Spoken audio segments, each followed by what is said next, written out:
En Venezuela, el rector del Consejo Nacional Electoral, Luis Emilio Rondón, denunció que el CNE evalúa distribuir un número insuficiente de máquinas para la recolección de firmas correspondiente a la segunda fase del referéndum revocatorio presidencial.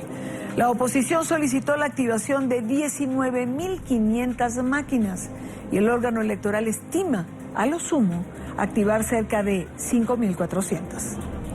En Caracas, Daniela Zambrano tiene la información. Según el rector Luis Emilio Rondón, el CNE evalúa distribuir 4.080 o 5.392 máquinas de votación para los 3 días en que la oposición deberá recolectar casi 4 millones de rúbricas para poder completar la segunda fase del referendo revocatorio. Señalaba yo que a mi juicio, y así lo expresé en la sesión del directorio, no son suficientes para que los venezolanos puedan expresarse de forma adecuada. Advirtió que la distribución de las máquinas según la densidad poblacional también será vital para que 19 millones de venezolanos puedan participar. ¿Qué es indispensable a mi juicio? Bueno, que se optimice el funcionamiento de las máquinas. Preocupa al rector Rondón que además se pretenda violar la Constitución al solicitar la recolección del 20% de firmas por estado y no como una circunscripción nacional. De acuerdo a lo previsto en el artículo 72 de la Constitución de la República Bolivariana de Venezuela, corresponde a una circunscripción de ámbito nacional. De hecho, el presidente actual, al momento del proceso electoral, cuando fue elegido, no resultó favorecido en la totalidad de las entidades. Sin embargo, la sumatoria de la circunscripción nacional que corresponde al cargo, bueno, le hizo merecedor entonces y así de esa manera fue adjudicado. Rondón se adelantó al pronunciamiento de la directiva del Poder Electoral sobre las condiciones en las que se realizará la segunda etapa de recolección de firmas para poder activar la consulta popular, un pronunciamiento que el país espera desde el pasado viernes. Yo creo que es inocultable la crisis política que tiene el país y precisamente con el concurso adecuado, el ejercicio activo de los derechos políticos, el garantizar el ejercicio de esos derechos políticos, entendiendo a el referéndum revocatorio como uno de los medios expresados en la Constitución, puede contribuir con aliviar esta tensión política y de ahí lo importante del rol que tiene el Poder Electoral en el transcurso de estos días. En esta oportunidad, la Guardia Nacional Bolivariana obstaculizó el trabajo de la prensa. Pese a estar en la lista de medios con acceso a la sede del Poder Electoral, durante 3 horas impidió a NTN 24 y CNN en español el ingreso a la sede alegando órdenes superiores. Se espera que en las próximas horas el Consejo Nacional Electoral emita un pronunciamiento oficial sobre la fecha y las condiciones para la recolección de las firmas correspondientes a la segunda fase del referendo revocatorio presidencial. En Caracas, Daniela Zambrano para la tarde de NTN 24. Gracias a Daniela Zambrano. Y durante el fin de semana estuvieron circulando muchas versiones. Periodistas en Venezuela colocaron en sus cuentas de Twitter que lamentablemente no habría revocatorio. Es uno de los escenarios que se maneja. Periodistas conocidos como Nelson Bocaranda, por ejemplo, decía que esa era la orden del gobierno. Y esto comienza, digamos, esta semana, después de una semana anterior que culminó, digamos que no de manera positiva para la oposición. Pero para hablar de todos estos temas quiero saludar a Luis Vicente León, presidente de Data Análisis. Luis Vicente, bienvenido. Gracias por acompañarnos en el programa. Buenas tardes, encantado de hablar contigo, Daniel. Luis Vicente, me gustaría muchísimo saber cuál es tu perspectiva en relación a los escenarios posibles que puedan manejarse. Es decir, hay quien dice que va a haber revocatorio, otros señalan que no vamos a tener revocatorio en Venezuela, otros dicen que no va a ocurrir nada, y todo esto dentro de un problema de comunicación de la Mesa de la Unidad. En efecto, Diana, partamos de un elemento fundamental. Nosotros no estamos en una batalla institucional. El referéndum no va a ocurrir.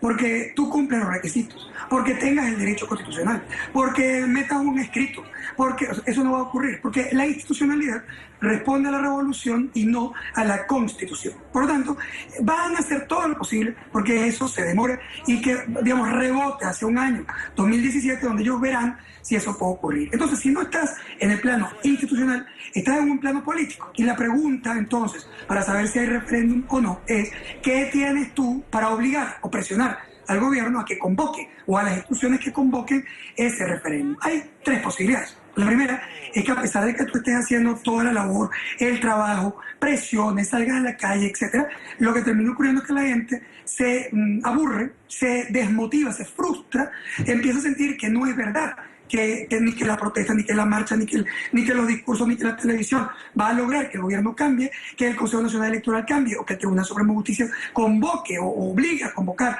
un derecho constitucional, y entonces empieza a desmotivarse, se habitúa a la crisis, abandona la oposición y entonces no pasa nada. Es decir, es un escenario en el que nos vamos a estar contando este cuento también el año que viene, porque no va a pasar, porque no van a convocar referéndum, porque cruzas el 9 de enero y no pasó nada. Y mosca, si eso no solamente ocurre en el 2017-18 y nos vamos a estar hablando en la campaña electoral del 19, donde el chavismo estará participando contra un dirigente opositor para la campaña con Maduro de presidente. Ese es un escenario. El segundo escenario es, en cambio, que la oposición maneje con mucho tino el tema de su participación en calle, que la entienda como una protesta cívica que impida que se vaya a la radicalización, que sería capitalizada por el sector militar y por otros actores, pero que en cambio sí se pone tan dura en la calle, tan absolutamente activa, que hace ingobernable al país sin responder al derecho constitucional. Es decir,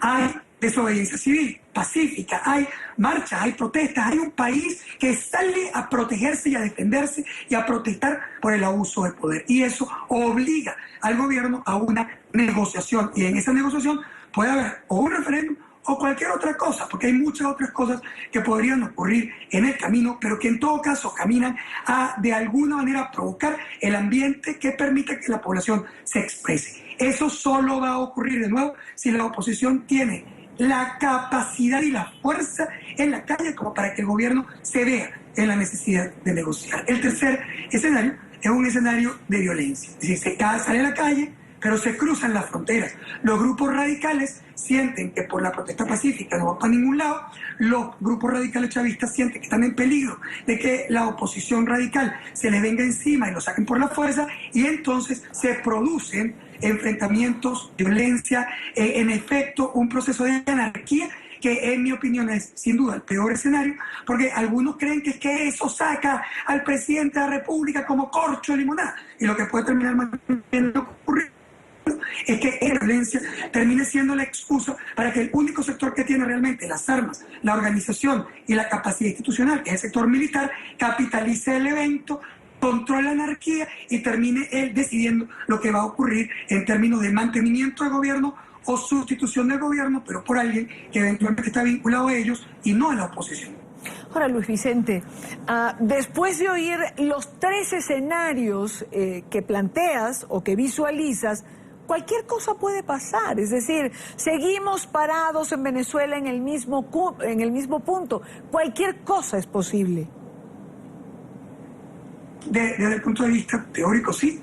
Desde el punto de vista empírico, es muy importante lo que está ocurriendo en este momento. La semana pasada y antepasada había un aumento en la probabilidad de ocurrencia del escenario 2, del escenario en que una gran movilización convirtiera una activación de la población opositora, que sin duda es mayoría, en una fuerza que presionara a una negociación que no necesariamente termina en un referéndum, pero sí termina en algunos cambios institucionales que eventualmente abran la puerta a la sinceración del proceso electoral y también a los derechos democráticos. Pero esta semana pasada, realmente, como tú lo decías, no fue una semana buena. Divisiones internas, ataques contra algunos dirigentes opositores, una marcha convocada ahora mucho más pequeña que la anterior, con lo cual la gente puede percibir que se está debilitando la capacidad de movilización muy rápidamente. Es decir, todos esos elementos te podrían indicar que se eleva la probabilidad de ocurrencia del escenario 1, que es el escenario nuevo, donde no termina pasando nada. Es decir, Todavía están vivos los escenarios, pero depende de lo que estás haciendo, le das más fuerza a uno o a otro escenario en el camino. ¿De qué depende, Luis Vicente? ¿Del manejo tanto de la oposición como del gobierno? El gobierno es un factor predefinido. El gobierno está claro. Número uno, no va a permitir un referéndum revocatorio por ninguna manera institucional. No va a permitir que las instituciones respondan, en el año 2016 al menos, respondan a esa solicitud. Van a buscar que se demore y que cruce sin duda el enero del 2017. Luego ellos verán qué van a hacer, pero por ahora todo su esfuerzo está concentrado en que ese evento no ocurra y van a hacer todo lo posible porque eso sea así. Entonces, él ya tiene definida su estrategia y además está dispuesto a reprimir. Una cosa muy interesante, que es mi artículo del próximo domingo. Es decir, ellos están separando la represión efectiva de la represión solo amenazante que no se concreta. ¿Cuál es la efectiva? La efectiva es contra los líderes opositores, la efectiva es contra empresarios, contra financistas, contra periodistas, contra actores que eventualmente ellos pueden apresar, que pueden perseguir o que pueden cerrar, pero que no representa un peligro en calle. O sea, que no puede levantar a la población para defenderlos. Sin embargo, la otra es una radicalización, pero perceptual. Me refiero a cuando te dicen, nosotros estamos dispuestos a lo que sea en la calle.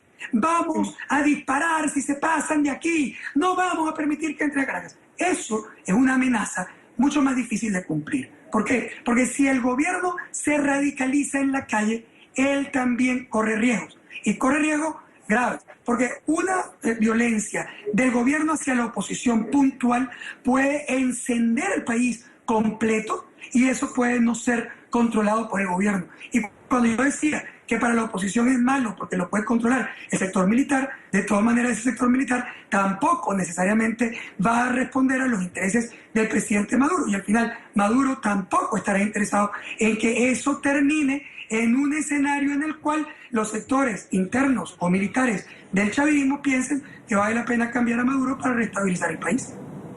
Gracias, Luis Vicente León. Como siempre, un gusto tenerlo en el programa.